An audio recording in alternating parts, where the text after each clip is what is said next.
Hey everyone, it's Mabel coming to you as always from Ramsey Chrysler Jeep Dodge Ram, and I wanted to talk to you today about two things: inventory and factory ordering. If you notice, inventory is definitely getting light across the tri-state area and actually across the nation. Cars are not being made as fast as they were due to the microchip shortage. But I don't want you to worry. If you have anywhere between 2 months to a year left on your current lease, there is this beautiful thing called factory ordering your car. That normally takes 4 to 12 weeks depending on a few variables.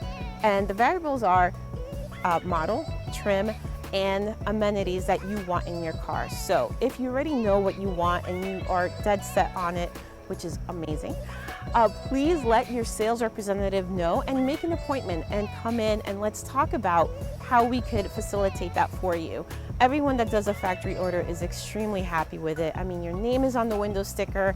It is definitely the way to get the car that you actually want rather than to settle for what's on the lot. And to be quite honest, it might not be on the lot. So again, if you have anywhere between 2 months to a year left on your lease and you know exactly what you want, let us know. Come and make an appointment with one of the sales reps here at Ramsey Chrysler Jeep Dodge Ram, and we will definitely make sure that we help you get on your way. Just know that when you do a factory order, you do get a VIN probably within a week or so, and we track it just how we track when we do Uber Eats or anything like that. It is an amazing experience, and we can't wait to talk to you about it. All right, guys, have a great day.